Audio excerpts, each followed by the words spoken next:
Hi everyone, nice to see you. Great, yeah. As Hannah was saying, my name is Samuel. I'm a Goldsmiths graduate. Does anyone know Goldsmiths, University of London? I graduated in just last year, September, and my bachelor's was politics and economics. So that's a little bit about my background.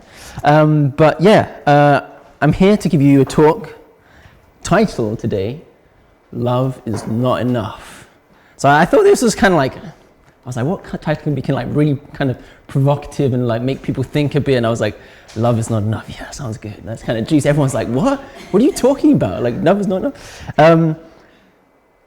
Yeah. So anyway, when I was thinking about this talk, when one of the CARP team asked me, would you like to give this talk about relationships, right? Because I'm talking about love. I was like, oh, well, am I qualified to talk about relationships? I was like, and you know, maybe you guys have you guys, you know, been online to these, like all these kind of different like self-help sort of websites? Like, has anyone heard of like life hacks or like, what's other really big ones? And sometimes and like the top 10 ways to improve your relationship kind of thing, or like the top 10 ways to win a girl or something. And at the bottom of the article, you see who wrote it. And it's like a graduate with like no job or something. It's like, what? Why are you giving me, or like, the weirdest is when it's like how to be a millionaire, how to be a successful entrepreneur, and it's like someone without a job or something. You're like, why are you giving me this advice? But anyway, so I thought I'd say, anyway, I'm not a complete novice, because I am actually married. I've been married for 3 years, but I'm nowhere near an expert, right? So definitely, there's influence. You know, I have a little bit of experience, but also reading up on this talk and researching, I've done quite a lot. So I thought I'd just, you know, kind of mention maybe some of my influences. There's a really good book that I was looking into called The Road Less Traveled for this talk.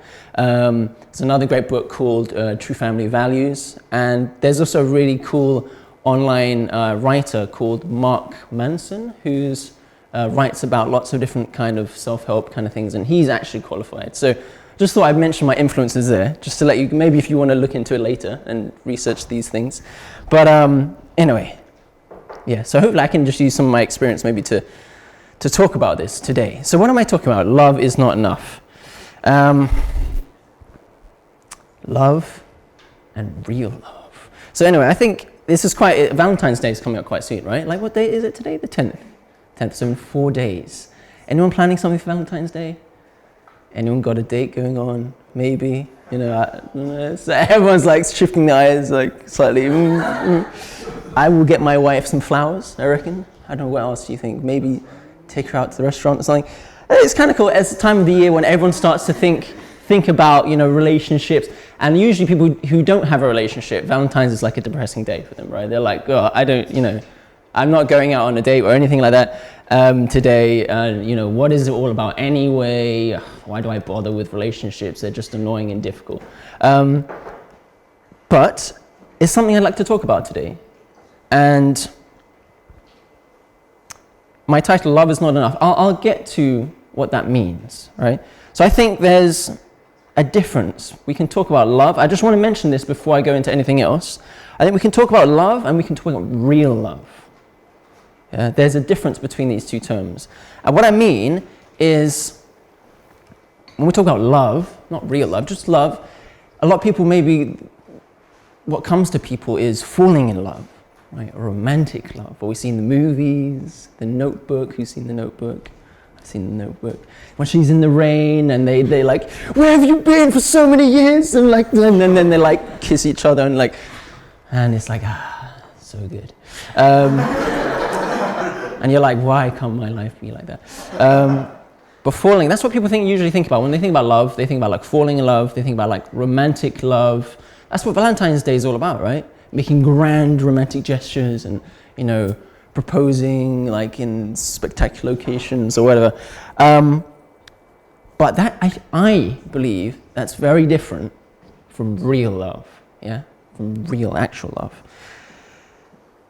I think one of them is more of a feeling. I think falling in love is much more to do with feelings and emotions, right?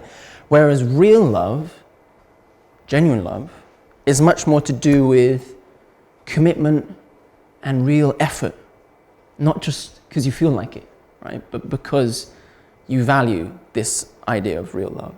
Anyway, I'll come back to it. Maybe a good way to define them is, on the one side we've got romantic love, and the other side we've got more selfless love, right? That's not just about you, right? Because a lot of times when you fall in love, it's about how you feel, and you put your rose-tinted glasses on, and it's how amazing they make you feel, and together, this incredible emotion you have, right? A lot to do with you.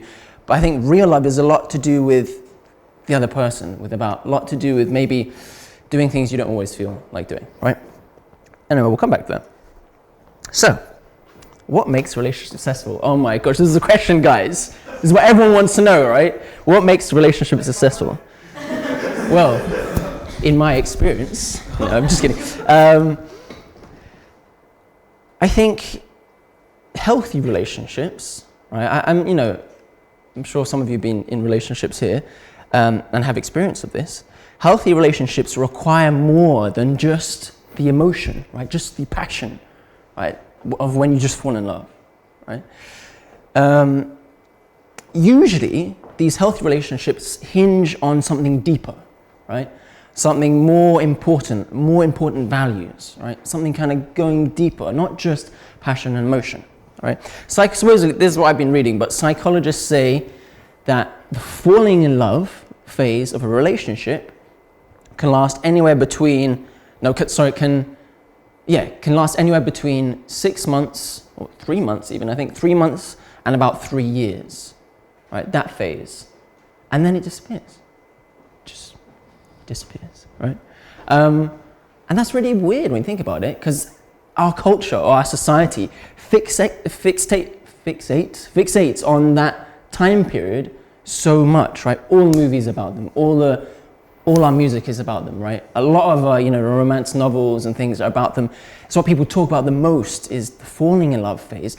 But actually, that's of a relationship that can be such a short period. For some people, it's like 3 weeks. Never mind, like three months, right? Maybe some people like that, right? So I think it goes deeper than that. When we talk about what sustains a healthy relationship, it's much more to do with the deeper values, right? About deeper values. So, first point, love does not equal compatibility. What do I mean by that? So, I think when you date someone, when you're looking for a partner, you can't just use your heart. You have to use your mind as well, right? In a way, you can't just always follow your heart, and that's what people do. That's such a cliched phrase, right? Follow your heart. But you have to use your mind as well. You have to think. Of course, you want to make someone who makes, you want to find someone who makes your heart flutter and you feel like amazing, and you want to fall in love with someone.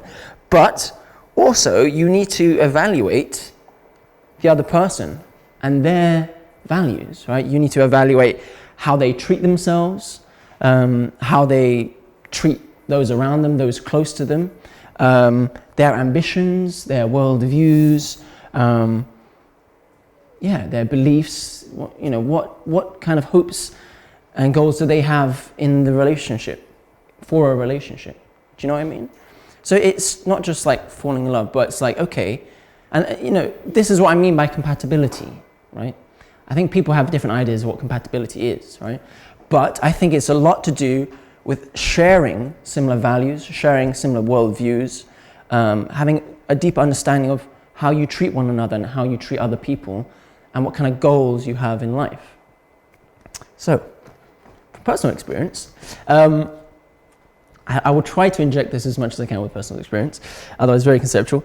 I think me and my wife and I, we have very similar values, and I think that's what makes our relationship work. For the last 3 years, of course, we were seeing each other before that as well, but so maybe it's been like altogether maybe almost 7 years since we met. I think a really major thing that sustained our relationship is that we had the same worldview. We believe in the same kind of values. We kind of going in the same direction in life.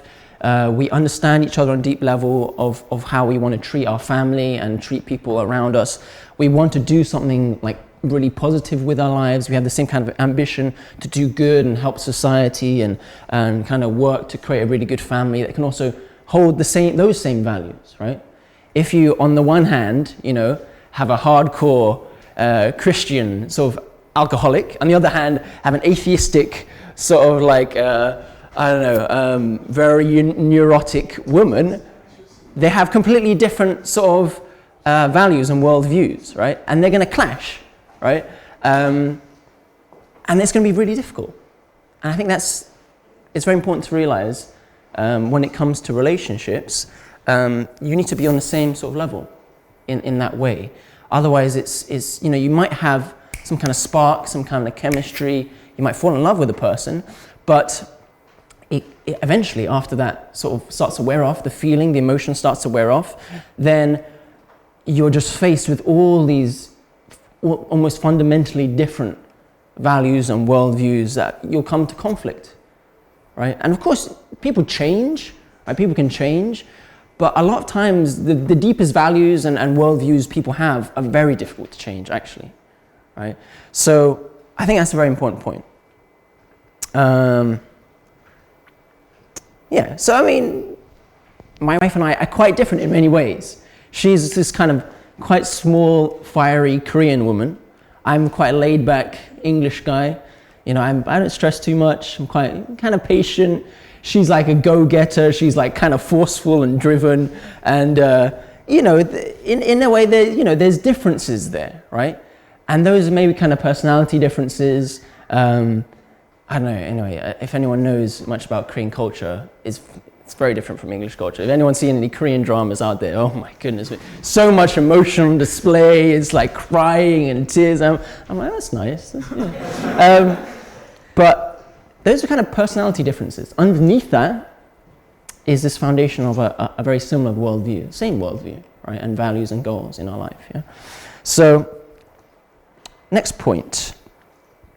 So talk about healthy relationships still, right? How to make this successful relationships. Love does not solve relationship problems, right? So now this is love. This is not real love, right? When I refer to love just on its own, I mean the falling in love, right? Falling in love, the emotion, the feeling, does not solve your relationship problems. What do I mean by that? I think, love can make you feel better about, your relationship problems, because you feel maybe, you fall in love with this person and they're totally different from you in fundamental things. You're like, well, it's okay. Love conquers all. We'll be able to overcome anything together, right? And then everyone around you is like, don't do it, no. Don't do it, don't, go ahead. And that's why people do these crazy things when they fall in love, all these cliched things, right? Crossing the world for one another and, I don't know. Anyway, but you can, you may feel great about the relationship. You may feel like it can work, whatever happens, I can overcome any obstacle. We can make it work because we're meant to be, kind of thing. But those don't realistically solve the problems in a relationship, right? And problems can become apparent quite quickly in a relationship. Unless there's a kind of a stable and practical foundation I've been talking about already, beneath your feet, when that tide of emotion recedes and starts to disappear, if you only have a very thin foundation or not much of a foundation, it's just going to get washed away by that kind of tide of emotion as it comes out and leaves you, right? So, yeah, maybe those, someone like that, right? Who's just in denial about, how broken their relationship is, right? Because they feel so in love, right?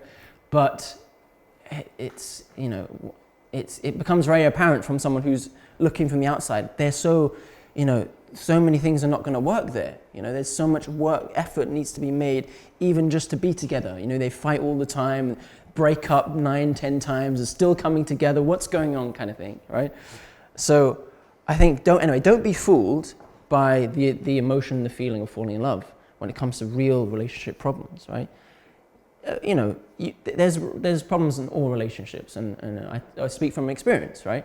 And hopefully you find someone that has that has those similar worldviews and values as you, and you can have a strong foundation. There's still going to be problems, but as long as the emotion and feelings involved with falling in love doesn't sort of like blind you to the issues you have, then that's good, because then you can start to work on those things instead of ignoring them and pretending they don't exist, right? Okay. Love is not always worth sacrificing yourself. So I am talking about falling in love again, right? What do I mean by this? I think when it comes to sacrificing your self-respect, sacrificing your dignity, your own physical body or your ambitions, your life purpose, just to be with someone, then that's a problem, right? I don't think that's a good thing. Once you lose your self-respect, your dignity, your ability to trust someone, your hope, your faith in love itself, it's very hard to get those things back, actually. And we can't sacrifice all of that just because we've fallen in love with someone, right? We'll kind of lose ourselves in that process. And so many people are damaged by this, actually, right? I think we're very aware of, the people that just enter such destructive relationships and they come out of it broken, they come out of it permanently damaged because their faith in love is completely lost, their trust is completely broken. They've had so many difficult experiences. It's very difficult for them to even begin to start another relationship, right? So I think we need to be very aware of that and not give it all up for this idea of romantic love, and just chase it, and leave everything else behind. And, not just people, but people's families are broken up about that, people's friends, are ignored or whatever because of this kind of feeling that people have. It's ridiculous when you think about it, a feeling, right? But it's so powerful in a sense that it's easy to be overcome by it. But I think if we're aware of it, then we can do something about it. So, this comes to my point. That is why romantic love is not enough. But genuine love is. Okay? So, romantic love definitely is not enough, and for those reasons I've explained. But genuine love is. Genuine love is disciplined. Right? What do I mean by when I'm talking about genuine love? Right? Going back to this idea of genuine love, like I talked about at the beginning. I heard a really good definition of real love, genuine love. Some people like to call it true love. And that definition is the desire to nurture someone else's growth. Right? That is genuine love. And I heard that definition, I was like, nice. It's pretty cool. Like, I was like, that's profound. That was like, wow. That's, yeah. Totally, man. Radical. But, when you're not just in it because they make you happy, they make you feel good, and around them you have a great time, you have lots of fun. Those are all good things, right? But ultimately, deeper than that, you actually committed to nurturing their growth, to making them a better person. And that's when things get real, right? That's when it's nothing to do with feelings anymore, right? So this is why, actually, when I say genuine love is disciplined, self-discipline, right, we talk about self-discipline, is love, but translated into action, right? Genuinely loving relationships are disciplined relationships, right? Because, you don't just do what you feel, but you realize, no, if I'm to nurture this person's growth, sometimes I need to tell them what they don't want to hear, right? Or I need to tell them something that's maybe not going to make them happy.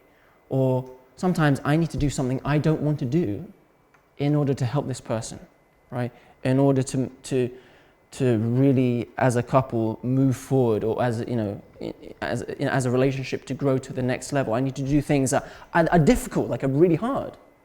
I need to maybe give up something that I enjoy so that I can, make this relationship work, because I know in the end it's worth it, right? In the end, we're going to that idea, we're getting down to that real idea of love, right? That's why it's self-discipline. Do you know what I mean? Like, you have to be disciplined with yourself, not just do always what you like and what you feel, right? But you have to do things that benefit someone else instead of just yourself. So, love is not a feeling, right? Genuine love. Talking about genuine love now. Genuine love is not a feeling, but it's a choice and it's an action. And it requires effort, it requires work and courage, actually. Right? Courage. Because in a sense, when you love someone, when you're really loving someone, you're extending your limitations. Right? I like to think about it, sometimes we have our heart and it's a certain size, right? And I'm sure maybe all of us have experienced this when we try to love someone who's very difficult to love, whether that be our siblings, maybe our parents, our relatives, friends, and it's really hard, but we make the effort, right? And it's almost like our heart is like stretching. The limits of our heart is like stretching. Let me tell you, this happens all the time in marriage, right? All the time. So I get this all the time with my wife, like, one day, when she's asking me to do all the hoovering around the house, I'm so in love that I absolutely, feel like it was the most amazing thing to do, right? No, I'm like, no, okay, I don't really want to clean and do the hoovering and kind of thing. This is a really simple, lame example, I know. But I'll do it because, I'm helping my wife and I want to, and I want to make her happy. I don't enjoy it that much. But in the end, I know, making her happy, I can be happy as well. And that's stretching, that's kind of stretching. And anyway, it's much more complicated than just do the hoovering, right? Really deep-seated emotional issues that people have. Sometimes you've just got to think, okay, well, it's not about me anymore, right? And you've got to have that courage. Sometimes it's also, a lot of people face a lot of difficulties, maybe opening their heart, being vulnerable to someone else can be really difficult. Right? When you're in a relationship with someone else, you can't really hide anything anymore. I cannot hide anything anymore. I have nothing to hide in my relationship. And that requires vulnerability. But vulnerability requires an incredible amount of courage and trust. Right? And you've got to stretch yourself. You've got to decide, okay, if, in order to make a successful relationship, I've got to go beyond myself and open up to this person. And allow them to open up to me, and then we can build something together, right? We can develop love at a deeper level. You can't really develop a deep love with someone unless you open your heart and you're vulnerable to them, right? So extending our limits.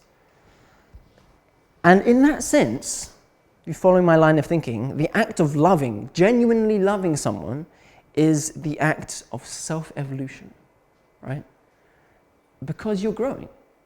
When you do that, when you make the effort and make effort and work to love someone else, to have the courage to extend your limits, you're growing as a human being, right? You're becoming a better person, right? Because as you love someone, you stretch your heart, you make it easier to love other people, right? Like if I can love all my wife's flaws and things that annoy me and stuff, then, people who I meet in work or whatever, university, their things are not going to annoy me really. It's like, no, it's cool, I got a lot worse at home, kind of thing. Just kidding, Yangi.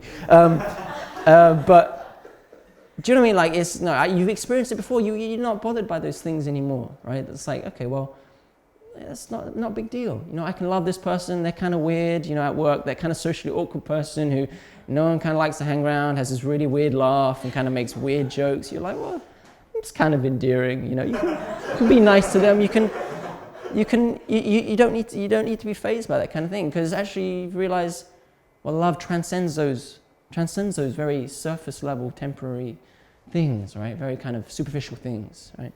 So, yeah. In a sense, when I was saying love is the commitment to nurture someone else's growth, the amazing thing about real, genuine love is that whilst you do that, it's a virtuous cycle. You nurture your own growth. And that's the amazing thing, right? You cannot nurture someone else's growth without nurturing your own. And that's kind of the amazing thing about love, is that when you love, you grow and you can love even more. right? When you make the effort. So, last slide. To genuinely love is to grow, like I've just said. So there's this nice quote I got from one of the books I was reading. When I genuinely love, I'm extending myself. When I'm extending myself, I'm growing. The more I love, the longer I love, the larger I become, right? So genuine love in that sense is self-replenishing, like I've already said. And the more, and what's the whole point of it in the end, right? Is actually the more, as I grow, the more I love, and as I grow through love, so grows my joy, right? My happiness. The more you can love people, the more happy you are, right? People who are loving people are not unhappy people. People who are kind of self-centered, inward-looking, kind of very limited, and haven't grown much, who are more immature, kind of like children. They're the people who are struggling, who are not happy, right? In their heart of hearts. Maybe they pretend to be on the surface, but in their heart of hearts, they're not really that happy. So, in a sense, I just want to end with this, that actually when you grow in your love, you have to do it in stages, right? I've come to realize that it is in stages, in a sense. Like you start off as a child, and you have your relationship with your parents, right? And they're almost like, when you're really young, they're like almost gods to you, right? But then, of course, your relationship changes with your parents, and you start to see their flaws and see that they're human beings, and maybe they weren't the best parents in the world after all, kind of thing. But you've got to learn to love them, to get along with them. And one really important point in that relationship with your parents is actually you realize your own self-worth, and you discover your own values through the love from your parents. And this is a really interesting phenomenon that a lot of psychology looks into, right? Maybe you've read into some psychology. A lot of people have a lot of like mental illness or neurosis. They're people with very kind of difficult childhoods, right? They had were orphans or had really abusive relationships with their parents when they were young. And a lot of times they become very neurotic people, and self-harm or suicidal thoughts, all these kind of things, because they weren't able to realize their own self-worth from the love of their parents, right? And it's not always their fault. A lot of times it's not their fault. A lot of times it's to do with their parents, right? But this is why the relationship with your parents actually is incredibly important, because they're the people who loved you first, right? They're the people who give you your value in a sense. You're like them, right? And in a sense, if you couldn't feel love from them or couldn't value your relationship with them, then you can't even value yourself in many senses, right? So this is very important, I think, having that relationship with your parents and building on that love, like the kind of children's love. And I think the next level is more like fraternal sibling love. In that, for those who have siblings and brothers and sisters, amazing brothers and sisters, right? They cause you so much grief sometimes. But they help you to mature your character, right? I have a brother. I fought a lot with my brother, a lot. It was just me and him, right? But I was able to round out my character through him. I learned to relate to people. I learned how to get along with people. I matured myself. And, say if you're in a relationship and, you can't even get along with people, right? You're an immature person that can't even socially interact with people. How can you make a relationship work, right? You can't. It's very difficult. You can't. So that's kind of the next level, right? And that helps you to relate not just to brothers and sisters and your spouse, but people in society, your co-workers, your university colleagues and stuff. Relating to those people in a loving, mature way is on that kind of same level, right? With your peers, right? So, and this is an interesting quote.